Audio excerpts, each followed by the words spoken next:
안녕하세요. 결혼한 지 16년 만에 남편하고 이혼한 40대 여성입니다. 담담하게 한 글자씩 적어가고 있지만 사실 그간 마음이 무척이나 복잡했습니다. 남편이 바람을 피웠다던가 도박을 했다던가 누가 봐도 욕 나올 만한 짓거리라도 했으면 제 마음이 이렇게까지 심란하진 않았을까요? 정말이지 이 상황의 시작이 어머님이라는 게 우라가침입니다. 생각해보면 늘 어머님이 문제셨어요. 남편과 제 사이에서 큰 소리가 나왔다 하면 100이면 100 어머님 때문이었거든요. 남편하고는 18년 전 사촌 오빠의 소개로 만났습니다.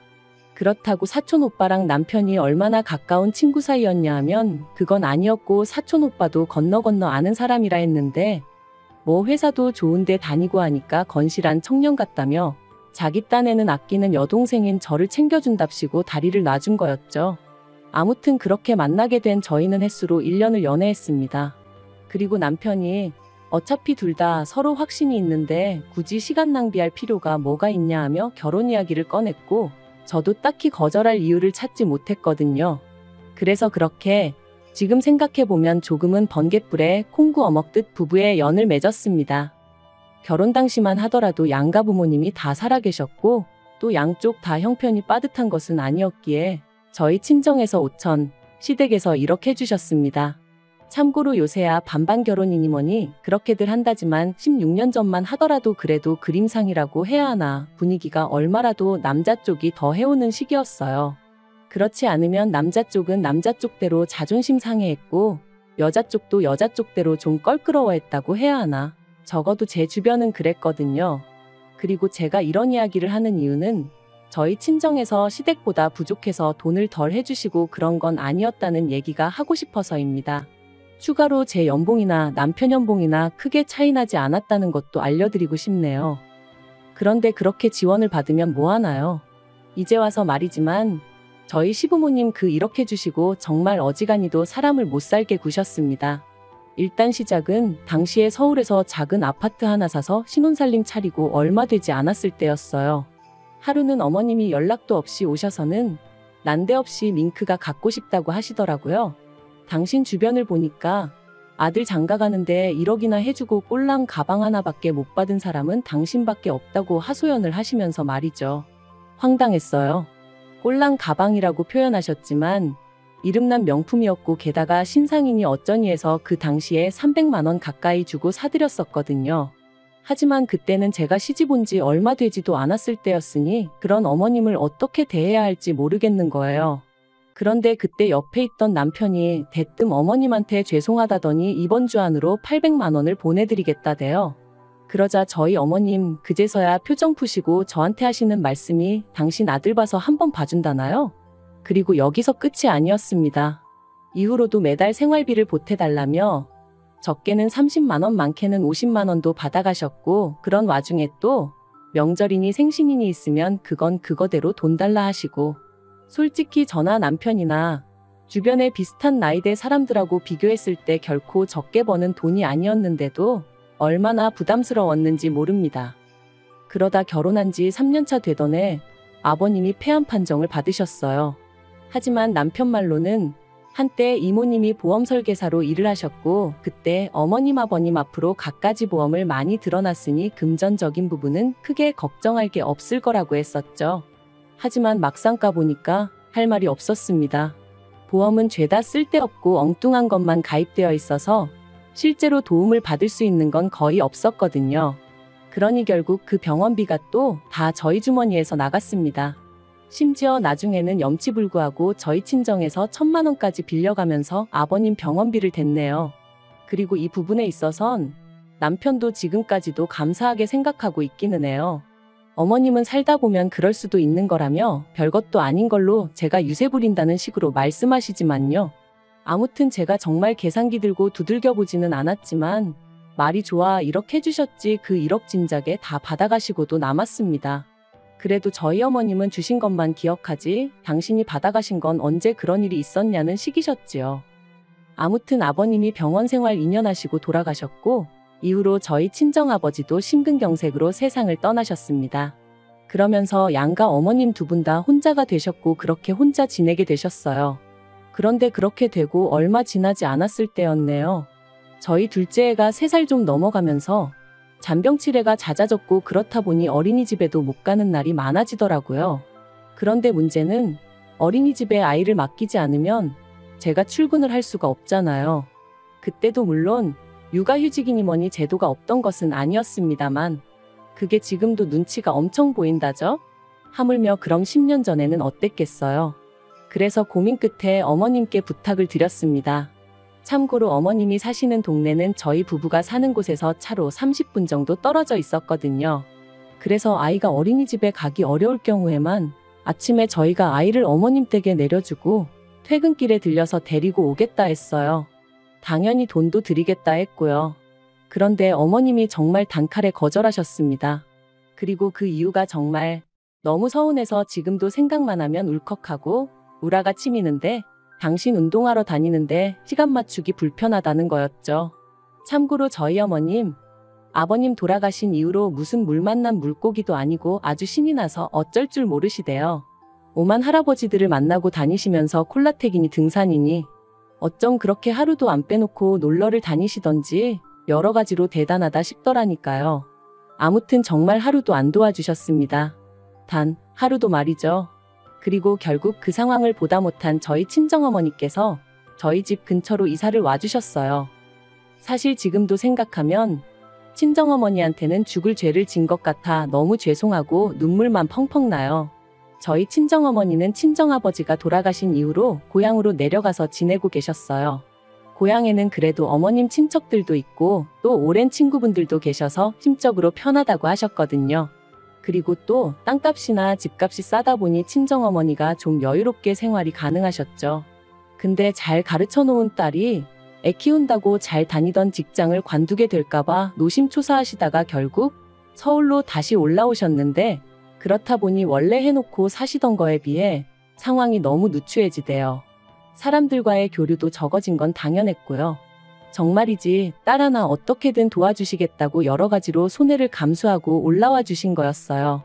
물론 저희 애 봐주시는 거에 대해서 돈은 드렸지만 솔직히 그거 100만 원 받아서 저희 친정어머니가 얼마나 부자가 되셨겠어요?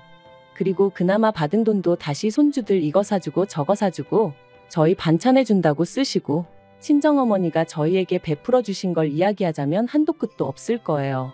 아무튼 그러다가 친정어머니가 3년 전에 뇌졸중으로 쓰러지셨습니다. 그나마 친정어머니 생신이라 다 같이 모인 자리에서 쓰러지셨으니 바로 응급실로 모셨고 그래서 위기는 어떻게 넘겼지만 저뿐만 아니라 다들 크게 충격을 받았죠. 특히나 저희 애들은 다 울고불고 난리가 났었어요.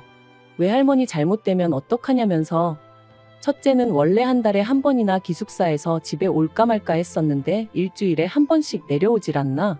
거기서도 하루가 멀다 하고 저한테 전화하고 친정어머니한테 전화하고 연결 안 되면 저더러 가서 외할머니 잘 계시나 보고 오라고 하고 둘째도 뭐 매일같이 외할머니랑 우리 같이 살면 안 되냐고 저랑 남편을 졸라댔어요.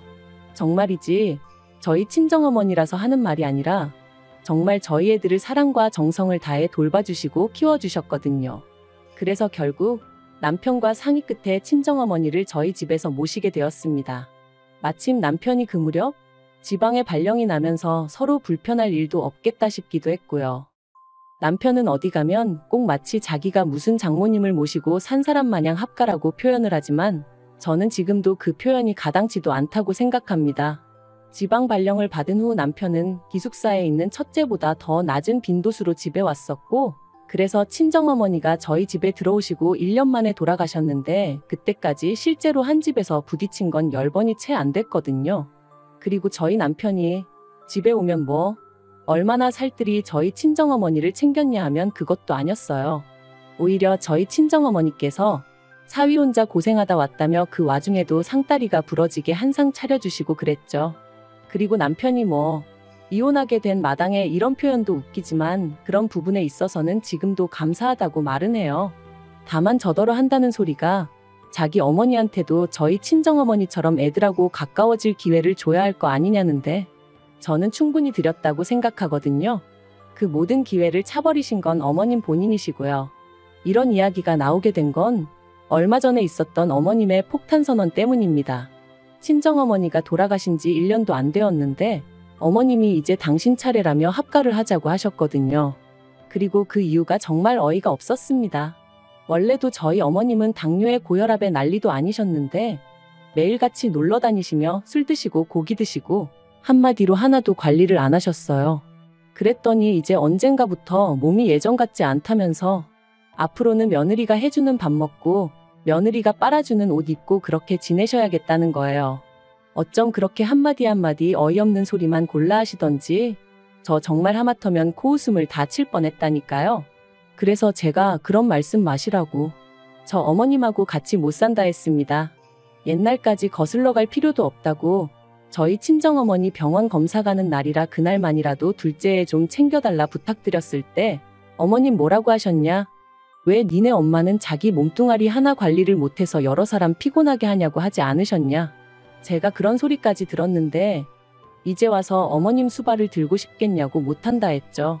그랬더니 어머님이 그때는 당신도 다 당신 할 일이 있었는데 제가 무턱대고 들이대니 기분이 나빠서 그런 소리가 나왔다며 그게 진심이었겠냐? 너는 사람 말을 걸러들을 줄도 모르냐? 그래서 그걸 어떻게 걸러듣냐고 받아쳤어요. 한마디 한마디가 비수가 돼서 여기 가슴 한복판에 탁탁 내리 꽂혔다고. 그러니까 저한테 밥 얻어먹고 사실 생각은 꿈에도 하지 마시라 했죠. 그랬더니 이제 남편이 난리가 났어요. 저더러 아무리 그래도 그렇지 어떻게 어머님한테 그런 소리를 할 수가 있느냐면서 자기 입장에선 장모님 모시고 살 때 군소리 안 했는데 저는 왜 이러냐고 너무한 거 아니냐대요. 그래서 당신이 우리 엄마한테 밥을 한번 차려드려 봤냐? 우리 엄마 양말을 한번 빨아드려 봤냐 했습니다. 한 집에만 있으면 모시고 사는 거냐고 말도 안 되는 소리 좀 하지 말라 그랬죠. 그리고는 막말로 우리 엄마는 진짜 환자였고 그래서 얼마나 오래 버티실지도 모르는 상황이었지만 어머님은 뭐 죽을 날 받아놓으셨냐 했습니다. 내년에 돌아가시는 거면 모를까? 막말로 10년이 될지 20년이 될지 모르는데 내가 미쳤다고 모시냐고 못한다 그랬죠. 그랬더니 남편이 저더러 미친 거 아니냐면서 아무튼 결국 서로 고성이 오갔고 주먹만 오가지 않았지 피 터지게 싸운 거나 마찬가지였어요. 그리고 아무리 이런 상황을 숨기려고 해도 결국 애들도 다 눈치를 챘더라고요. 그런데 애들이 대번에 저희 남편더러 하는 말이 자기들은 할머니랑은 같이 못 산답니다. 불편해서 못 지낸다고 그렇게 할머니가 걱정되면 아빠가 할머니 댁으로 가 그러는 거예요. 그러니까 이제 남편이 더 크게 화를 냈어요. 니들이 뭔데 나더러 내 집에서 나가라 마라 하느냐면서 키워줬더니 배은망덕하네 어쩌네. 할머니가 없었으면 니들이 이 세상에 존재를 했겠냐 어쨌겠냐 하면서 생색 낼 게 없어서 낳아준 걸로 생색을 내냐 한심하다 싶었죠. 그러니까 애들이 아빠랑은 말이 안 통한다면서 지들 방으로 쏙 들어가 버렸어요. 그리고 보통 이렇게 애들하고 남편하고 부딪히면 그래도 결국 제가 나서서 좀 다리가 되어주곤 했거든요. 그런데 이번엔 그러기도 싫대요. 뭐 솔직히 애들이 틀린 말을 한 것도 아니잖아요. 아무리 할머니랑 손자 사이라지만 어느 정도 서로 좀 정도 있고 그래야 같이 지낼 수 있지. 할머니라고 해도 어쩌다 명절이나 애들 생일 때 돈 10만 원 쥐어주신 게 전부인데 애들 입장에서 거기서 할머니의 정을 느꼈으면 얼마나 느꼈겠어요. 아무튼 그래서 이후로 애들이 남편을 본체만 체하던데 저도 그러던지 말던지 냅뒀습니다.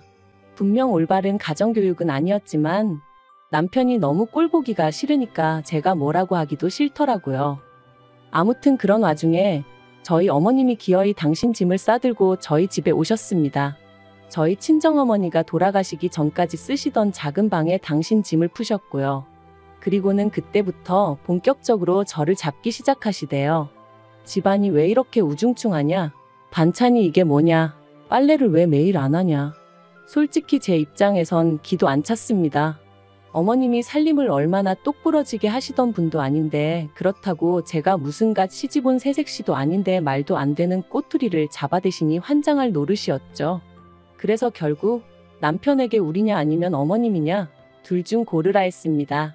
그랬더니 저더러 미쳤냐고 고르긴 뭘 고르냐면서 저만 좀 양보하고 이해하면 다 잘 지낼 수 있는데 제가 일을 크게 만든다대요. 그래서 결국 절이 싫으면 중이 떠나야지 하는 마음으로 제가 나가겠다 했어요. 집이야 뭐 이혼하게 되면 나라에서 알아서 재산 분배해 줄 것이고 어차피 공동명의라 남편 마음대로 할 수도 없는 상황이었으니까요. 그리고 저는 친정어머니가 남겨주신 재산도 있고 그래서 그걸로 작은 빌라나 하나 얻어서 일단 들어가야겠다 싶었죠. 그런데 문제는 애들이 자기들도 저를 따라가겠다고 들더라고요. 죽어도 아빠랑 할머니랑은 못 산다면서. 그래서 그래, 한번 셋이서 잘 지내보자 하고는 남편에게 통보했어요. 애들하고 나하고 셋이 나갈 테니 어머님하고 둘이 한번 잘 지내보라고, 당신 말대로 장모님하고도 합가 잘했으니까 친엄마인 어머님하고는 뭐가 어렵겠냐고 그랬죠. 그랬더니 남편이 정말 이렇게까지 해야 하냐면서 자기야말로 저처럼 독한 여자랑 못 살겠다고 이혼하자대요. 그래서 순식간에 완전히 남남이 되었어요. 그런데 웃긴 건 이 시간 동안 저희한테 이혼은 하지 말라고 극구 말린 사람이 딱 한 명 있었는데 그게 어머님이셨습니다. 그런데 이혼한 지 오늘로 한 달도 채 안 됐는데 남편이 벌써부터 죽는 소리를 합니다. 하루가 멀다 하고 문자며 전화며 해대서는 만나서 이야기 좀 하자. 어머님이 완전히 달라지셨다. 나도 예전에 내가 아니다. 하지만 그러던지 말던지 제 마음이 완전히 차갑게 식어서 그런가? 그런 남편이 꼴사납고 우습기만 할 뿐 불쌍한 마음은 하나도 들지 않네요. 게다가 듣자 하니 어머님이 그간 그렇게 합가하려고 애를 쓰셨던 이유가 매번 당신 죽으면 집은 저희 줄 거라며 거들먹거리셨는데 그 집이 전세도 아니고 월세였더라고요.